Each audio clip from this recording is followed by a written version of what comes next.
A paz do Senhor, Escola Bíblica Dominical, lição de número 8, revista da editora Betel. Amém? E olha o tema dessa lição: Naum, o Deus de misericórdia e justiça. Você já vê que o tema aí, né, está excelente. Estamos aí seguindo aí com os profetas menores, né, nesse trimestre da editora Betel. Está falando dos profetas menores. E nessa lição aqui de número 8 vai falar do profeta Naum, um livro aí de 3 capítulos, mas rico, né, em detalhes aí da justiça de Deus. Vai falar da justiça e da misericórdia do Senhor. Amém? Vamos então aí nessa lição. Olha o textuário, como fala, é Naum capítulo 1, verso 7, diz assim o textuário: o Senhor é bom, uma fortaleza no dia da angústia, e conhece os que confiam nele. Naum capítulo 1, verso 7. E a verdade prática, a verdade aplicada, ela diz assim, ó: quando estamos no centro da vontade de Deus, sua posição e sua justiça estão sobre nós. Amém? Maravilha, né? Isso aqui é uma lição, essa é uma lição muito rica, né? Muito importante, tá? Você vai ver que essa lição ela vai falar profundamente, tá bom? É uma mensagem também para os dias de hoje, né? Vamos então aí nessa lição, na introdução, tá? Para a gente já começar sem perda de tempo. Esse vídeo não é longo, é um vídeo curto, mas é um vídeo com bastante conteúdo para você ministrar a sua aula, e você que é aluno, já ir preparado para ter uma excelente aula, aprender muito mais aí, né? Bom, a introdução, eu vou ler aqui, né, esse parágrafo da introdução que diz assim, ó: a mensagem do profeta Naum é que Deus detém o controle da história, por isso ele trará justiça e esperança em todo o mundo, mesmo nos tempos mais sombrios da história, tá? Então a gente vai ver que a mensagem é muito interessante, ela mostra Deus, o poder de Deus. A mensagem do profeta Naum, ela conduz a gente à reflexão do poder, da grandiosidade do nosso Senhor. Mostra que ele tem o controle e o domínio de tudo que acontece, tá? Essa é a mensagem básica, principal do livro do profeta Naum. Muito interessante. E aí eu recomendo você que é professor, até você que é aluno também, dá uma lida nesse livro. São 3 capítulos, você vai ler rápido, tá? Uma leitura muito interessante, né? E aí esse vídeo aqui vai te ajudar a compreender melhor, né, esse livro. Amém? Bom, meus irmãos, eu peço que você já deixe o seu like aí, ajude aí o nosso canal, tá? Nosso canal é o Clube da Teologia. Eu sou o pastor Marcos André e estamos vinculados ao nosso blog Clube da Teologia. Amém? É um blog de estudos da Palavra de Deus, e aqui é o nosso canal também de estudos da Palavra do Senhor. Na descrição do vídeo os links para você adquirir o meu material, né? Os meus livros, O Maior Milagre de Jesus, tá? E também Livro das Obras com Texto. Esses livros que estão aqui atrás de mim, tá? São livros muito interessantes, é uma obra que a gente produziu aí nesses anos. Amém? Vamos então aí a essa lição, uma lição abençoada, e você não vai se arrepender de estudar. Tópico 1. O tema desse tópico é o cenário da mensagem do profeta Naum. O primeiro subtópico, 1.1, o tema dele é conhecendo um pouco mais o profeta. Bom, aí, meus irmãos, vou ler aqui o primeiro parágrafo já, né, para a gente já entrar nessa lição, tá bom? Diz assim o primeiro parágrafo desse subtópico: a única informação concreta sobre o profeta Naum é o seu nome, não mais se sabe ao seu respeito. É possível que Naum tenha sido contemporâneo do profeta Sofonias, do profeta Jeremias e também do profeta Abacuque. Por que eles chegam a essa conclusão? Por que os teólogos chegam a essa conclusão de que ele tenha sido contemporâneo? É pela narrativa, né? Existem algumas semelhanças nesses livros, por isso eles acreditam que eles tenham usado ali, né, jargões, expressões da época, e por isso eles seriam contemporâneos. Tá? E também esses profetas não mencionam sobre o reino do norte. E aí o que acontece? Provavelmente, quer dizer, com certeza, na ocasião da escrita, né, desses textos, o reino do norte já tinha sido levado ao cativeiro. E aí por isso não há nenhuma menção, e chega-se à conclusão então que eles seriam aí da mesma época, contemporâneos. O segundo parágrafo aqui, ele diz assim, ó: seu nome significa conforto, confortados, que deriva do verbo arrepender-se. Este homem de Deus é descrito como Elcocita, né? Lá em Naum capítulo 1, verso 1. Ou seja, ele seria de uma vila chamada Elcós, né? Lá do Antigo Testamento, tá? E essa vila, por incrível que pareça, existe até hoje, mas só que ela não existe desde a época do Antigo Testamento, entenda bem. Quando Israel retorna em 1948, né, ou 49 ali, ele retorna para a Terra Prometida, né? Em 49 ele está se estabelecendo ali na Palestina de novo. Então, quando eles vão se estabelecer, o povo israelita vai pegar uma vila, né, que já existia ali, e vai modificar o nome, vai fundar a vila de Elcós, que seria a vila de onde Naum veio, né? De onde esse profeta veio. Então existe até hoje essa vila, tá? Ali perto da fronteira com o Líbano. Então essa vila, né, por causa do profeta Naum, que viveu numa vila com esse nome ali na ocasião. Que interessante, né? Bom, no subtópico 1.2, o tema desse subtópico é a mensagem do profeta.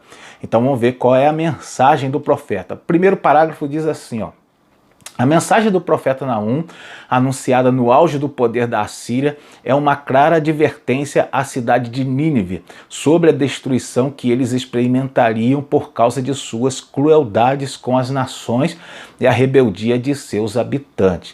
Bom, a gente convém lembrar, né, que Nínive era a capital da Assíria, né, e por isso Deus ele vai falar quando ele vai falar com toda a Assíria, ele se refere a Nínive. Era comum o Senhor fazer isso, né, usando seus profetas. Quando ele dava um juízo sobre Judá, falava Jerusalém. Um juízo sobre Israel, falava Samaria, né? Ele se referia a Samaria, tá? Então, por isso ele fala aqui a Nínive, mas era uma sentença ali que o Senhor está dando para toda a Síria, né? Bom, meus irmãos, no segundo parágrafo, ele diz assim, ó: se para os ninivitas a mensagem era de juízo e de destruição, para Judá era uma mensagem de consolo e esperança sobre a intervenção de Deus em favor do seu povo, né? Então, para Judá era uma mensagem de consolo, tá? A gente sabe muito bem que essa mensagem de consolo é porque Deus ia, né, descer a mão sobre os ninivitas. Aí era um consolo para Judá, porque Deus ia estar assim vingando Judá. Bom, meus irmãos, a gente sabe, né, que o profeta Jonas ele deu uma palavra de esperança para aquele povo no livro de Jonas. Mas aquele povo não permaneceu, né? Porque a gente chega assim a essa conclusão, né, estudando a Bíblia, que é muito mais fácil a pessoa se achegar à presença de Deus do que se manter na presença de Deus. Se manter é muito difícil. Aquele povo, os ninivitas, eles se arrependeram na ocasião que Jonas deu a mensagem para eles, mas eles não permaneceram na presença de Deus. E isso é um alerta para até os dias de hoje, tá? Você que é professor aí da escola dominical, alerte aí os seus alunos. É muito mais difícil você permanecer na presença de Deus. Então, a gente tem que seguir o que a Bíblia fala, né? Aquele que está de pé, cuide para que não caia, tá? Bom, vamos aí então, continuando no 1.3, esse subtópico, o tema dele é o julgamento de Nínive, tá? O julgamento que Deus faz a Nínive. Tá? E no final desse vídeo aqui a gente vai falar alguns detalhes sobre a história do que aconteceu, tá? Muito interessante. Fica aí até o final. Não se esqueça de deixar o seu like aí, tá? Interaja conosco. Deixa aí uma mensagem aí, nem que seja um joinha, e eu vou responder a sua mensagem. Bom, aqui esse subtópico 1.3, o tema é o julgamento de Nínive. Bom, aqui no primeiro parágrafo diz assim, ó: havia um costume entre os ninivitas de levarem os ídolos das nações vencidas para a sua terra em sinal de superioridade de seus deuses. Bom, meus irmãos, na verdade, esse costume era de todas as nações ali, daquele período ali do Antigo Testamento, porque a guerra que eles travavam entre si, eles não entendiam como uma guerra somente do povo, eles entendiam como uma guerra dos deuses também. Por isso que a gente vai encontrar diversas vezes, né, eles assim, saqueando templos, matando sacerdotes, usando utensílios, por exemplo, como aconteceu em Daniel capítulo 5, que o rei Belsazar usa os utensílios para debochar, né, os utensílios da casa de Deus, para usar como deboche, tá? Então isso aí porque eles faziam questão não só de humilhar o povo, mas de humilhar também os deuses daquela nação. O problema é que eles não conheciam o Deus de Israel. O Deus de Israel simplesmente é o Criador de todas as coisas, tá? E aí eles se deram mal quando foram arrogantes com o Deus de Israel. Olha só, isso aconteceu, tá? Quando Senaqueribe mandou invadir Judá. E aí ele vai enviar ali o seu general para falar ao rei Ezequias, para falar ao povo, né? Para humilhar o rei Ezequias e humilhar o Senhor, né? Deus de Israel, porque ele não conhecia o poder do Senhor. E isso aí está registrado em Isaías, capítulo 36, verso 20, tá? Quando ele fala assim, ó: quais dentre todos os deuses desses países livraram a sua terra das minhas mãos, para que o Senhor livrasse a Jerusalém das minhas mãos. Isso aí é Isaías 36, verso 20, quando Senaqueribe está cercando Judá, e aí o seu general vai e fala uma palavra dessa diante do povo. E aí foi o problema, essa história não terminou bem para ele, né?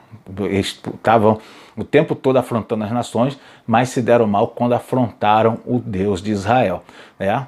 Não é uma boa ideia afrontar o Senhor. Tópico 2, o tema desse tópico é a bondade e a ira de Deus. No subtópico 2.1, o tema é consolo e esperança. Vamos ver então o que o comentarista quis ensinar nesse subtópico. Vou ler o primeiro parágrafo, diz assim, ó: embora o livro de Naum contenha duras palavras para a cidade de Nínive, para Judá, assim como para outras nações que viviam aterrorizadas pela dominação assíria, saber que todo aquele império chegaria a um dia ao fim era de fato um sopro de esperança, né? Então, a mensagem de consolo e esperança que está mencionada aqui é por causa da justiça que Deus ia fazer sobre, né, a Assíria, tá? Então essa era a mensagem que trazia esperança para o povo de Deus, tá? Nos dias de hoje tem muita injustiça no mundo, tá? Muita injustiça, e aí a nossa esperança é que Deus ele está atento a tudo que está acontecendo. Essa é a esperança do povo de Deus, tá bom? Quando você ensinar isso, aconselhar um jovem, aconselhar uma pessoa que está passando adversidade, essa é a palavra, tá? Deus, nada está caindo por terra. Deus está atento a tudo, Deus está guardando tudo, e em um determinado momento aí o Senhor vai agir em favor do seu povo, tá? Meus irmãos, o subtópico 2.2, o tema é restauração de Judá. E aqui eu vou ler esse parágrafo que diz assim, ó: a promessa de restauração de Judá representa a justiça de Deus sobre a iniquidade de um povo opressor, cruel e arrogante. Em tempos passados, a Assíria foi usada como instrumento de disciplina para o reino do norte. Ainda assim, a remanescente Judá pouco aprendera com o que os seus compatriotas passaram, tá? Convém lembrar neste caso aqui, convém a gente lembrar que haviam dois reinos, reino do norte, tá? Com a capital em Samaria, tá bom? Que era composto pelas 10 tribos, e reino do sul, composto por Judá e Benjamim, que tinha sua capital em Jerusalém, tá? E aí esses dois reinos, os dois vão ser afligidos pela Assíria. O primeiro, o reino do norte, ele cai no ano de 722 antes de Cristo.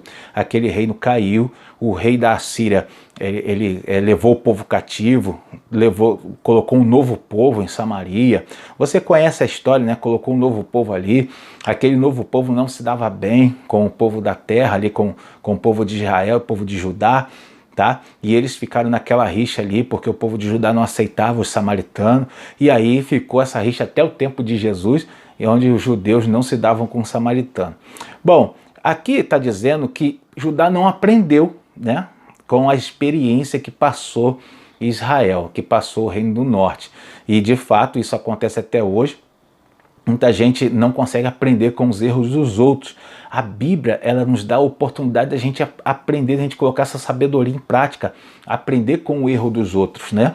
Você lê a palavra de Deus, você vê o que os homens de Deus erraram no passado para você não cometer os mesmos erros, tá? Tanto na esfera social como na esfera como principalmente na esfera espiritual. Amém, meus irmãos? No segundo parágrafo ele diz assim, ó, a promessa de restauração nada tinha a ver com os merecimentos do povo de Judá, mas estava baseada no caráter gracioso de Deus, em sua infinita misericórdia e sua inabalável fidelidade à aliança feita com seus servos no passado. A aliança aí já está com um A maiúsculo, porque se refere à aliança que Deus fez com Abraão, né? Aquela aliança de que ele faria de Abraão, né, uma grande nação, tá? Isso aí é muito interessante, porque essa é a grande aliança, tá? E por causa dessa aliança, Deus sempre guardava Judá, como ele guardou aqui, né? No caso da Síria, né, contra Nínive, Deus guarda Judá, né? E esse juízo que está falando aqui veio no ano 612, antes de Cristo. Depois a gente vai falar sobre ele. Então, o Reino do Norte cai no ano 722 a.C. e no ano 612, né, mais de um século depois, vai cair, né, a Síria. Vamos então aí continuando na nossa lição. O subtópico 2.3 eu vou pular, tá bom? Que fala da vitória de Deus, mas eu vou pular esse subtópico. Vamos por causa do tamanho do vídeo aqui também, né? Vamos para o tópico 3. Tópico 3, Naum para hoje, tá? Então vamos ver o aprendizado aí desse livro para os dias atuais. No primeiro subtópico, 3.1, o tema do subtópico é a justiça de Deus. Bom, aqui, meus irmãos, vou ler o primeiro parágrafo. Ele diz assim, ó: a palavra do Senhor sempre irá se cumprir, porque em verdade vos digo que até que o céu e a terra passem, nem um jota ou um tio se omitirá da lei, tá? Então tá falando que a justiça de Deus sempre vai se cumprir, né? E de fato ela se cumpriu. Lembra que nós falamos há pouco aqui, né? A lição está trazendo que Deus aliviou as nações, porque a cidade da Síria, esse país, a Síria, eles faziam crueldades com as nações, não foi só com Judá, né, com Israel, eles faziam crueldades com todas as nações. E aí Deus pagou eles, né, com a mesma moeda. Deus ele foi ali, ele vingou todas as nações e foi um alívio para todas as nações, né? Aqui tem um texto de Naum que representa bem isso daqui, ó. É Naum capítulo 3, verso 19, tá? Eu coloquei lá no meu subsídio na internet, depois eu vou te passar aí o link, né? Diz assim, ó: não há cura para a tua ferida, a tua chaga é dolorosa. Todos os que ouvirem a tua fama baterão as palmas sobre ti, porque sobre quem não pousou continuamente a tua malícia. Olha o que Deus está falando para eles, todos vão bater palma quando souber do que aconteceu contigo, porque sobre qual nação não pousou a sua malícia? Quem foi que você não prejudicou? Todos que você prejudicou agora vão se alegrar quando ver a tua destruição. É isso que Deus estava falando para a cidade de Nínive, né? Tá? Eu falei, meus irmãos, eu deixei aqui eu escrevi um subsídio, tá no meu blog no Clube da Teologia, tá bom? Quem quiser adquirir, vai ficar o link aí na descrição desse vídeo para você adquirir também esse subsídio, tá? Tem uma pequena contribuição ali, mas é um material muito bom para você. Bom, aqui no segundo parágrafo ele diz assim, ó: isso significa que não há ninguém tão orgulhoso e cheio de si que não seja alcançado pelo juízo de Deus, mas também ninguém tão pecador e arrependido que não seja alcançado pela misericórdia do Senhor. Isso é uma conclusão interessante sobre este livro do profeta Naum, né? E sobre a misericórdia de Deus, em Naum, capítulo 1, verso 3, diz assim, ó: o Senhor é tardio em irar-se, mas grande em poder. Tá? Isso aí é uma narrativa até semelhante com outro profeta, acho que é com Isaías, fala que Deus é tardio em irar-se, ou seja, ele exerce a misericórdia tendo paciência para conosco, ele é tardio em irar-se, tá? No livro Profeta Naum, um livro que fala sobre a justiça de Deus, mas fala também sobre a misericórdia do Senhor. Naum capítulo, né? Vamos aí ao terceiro subtópico, 3.2, o subtópico 3.2, o tema desse subtópico é Deus se compadece dos que nele confiam. Vou ler o primeiro parágrafo, diz assim, ó: A palavra do profeta Naum trouxe contentamento ao povo de Judá, pois assegurava-lhes que Deus não os havia desamparado, ainda que tivesse muitas vezes e de muitas maneiras se afastado dos caminhos do Senhor. Amém? Interessante que a profecia de Naum é contra a Síria, mas repara que ele está falando que Deus está falando diretamente para Judá. Ou seja, Deus deu a profecia para a Síria, tá? Mas a mensagem é para o povo de Deus, né? A mensagem é para os judeus, porque era uma mensagem de esperança para eles, uma mensagem que Deus ia vingar a causa deles, né? Então a gente entende que essa mensagem é aplicável para nós hoje, para os dias de hoje. Ou seja, nada está caindo por terra, como a gente falou anteriormente. Nada está perdido. Deus está guardando a sua ira no tempo da graça, tá bom? Eu expliquei em aulas passadas que no tempo da graça, né, a ira de Deus está contida pelo sacrifício de Cristo na cruz, mas ela está sendo guardada e reservada para o dia, para o Apocalipse, para a grande tribulação, em que será derramado as taças da ira de Deus. Amém? Mas porque Deus não está operando a sua ira hoje, muita gente acha que Deus não está fazendo. Tem gente que acha até que Deus nem existe, né? Porque se Deus estivesse descendo o cajado nas nações hoje, ninguém ia ter dúvida da existência do Senhor. Mas porque Deus está se guardando, está tendo paciência por causa do sangue de Cristo derramado na cruz, muita gente está, né, se escarnecendo do Senhor, né? Escarnecendo-se de Deus. Bom, vamos então aqui no terceiro subtópico. O tema desse subtópico é a soberania de Deus, e aqui a gente vai ver, quando fala soberania de Deus, que é o controle de Deus sobre todas as coisas. E aqui eu vou ler o segundo parágrafo, e aqui tem algo interessante sobre a história, né? Vamos ver aqui, o segundo parágrafo diz assim, ó: a profecia foi cumprida por meio da união do povo babilônico e do povo medo, que contavam com numerosos exércitos, derrotando assim a poderosa Assíria. Ainda que nem todas as nações invoquem ou sirvam ao Senhor, a soberania de Deus se estende sobre elas também. Tá? Então, o povo babilônico e os medos, né? Esses medos foi aquele povo que se juntou com os persas depois e derrubou Babilônia. Tá? Mas o que aconteceu foi que esse povo, os babilônicos e os medos, eles derrubaram a Assíria no ano 612, tá? Foram várias invasões, indo, até que eles conseguiram derrubar o poderoso Império Assírio. Em 1845 começou as escavações, tá, lá na cidade de Mossul, no Iraque, aonde tem as ruínas da antiga Nínive.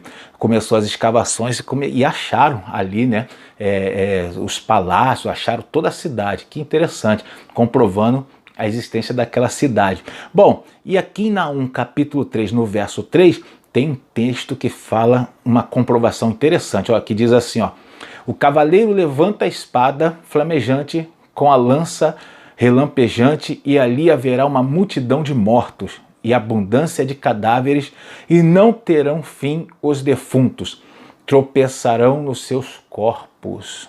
Olha, Naum capítulo 3, verso 3. Está falando que os cadáveres ficariam todos expostos e não teriam fim, né? Ou seja, esse texto está mostrando que eles não teriam nem como enterrar de tanto cadáver que era. E sabe o que aconteceu quando começou em 1845 as escavações? Eles encontraram esqueletos, ossadas que não foram enterradas. Olha só, o cumprimento da palavra, né? Foi encontrado ossadas que não foram nem sequer enterradas. Por quê? Era tanto que não tinha nem como enterrar. O pouco povo que sobrou, né? O povo foi massacrado no ano 612 a.C. pelos babilônios. Eles foram massacrados, né?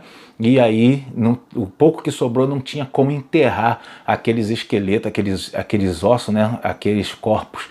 Que terrível, né? Se cumpriu exatamente. Então, isso mostra que Deus está no controle de tudo. Amém, meus irmãos? Esta foi a aula dominical, a lição de número 8 da revista da editora Betel. Deixa o seu like aí, obrigado por ter estado conosco até agora. Se inscreva no canal, E também deixa um comentário, vamos conversar, né? Deixa um comentário aí, visite o meu blog lá, o Clube da Teologia, adquira os meus materiais, né, meus livros, e Deus abençoe a sua vida e a sua casa.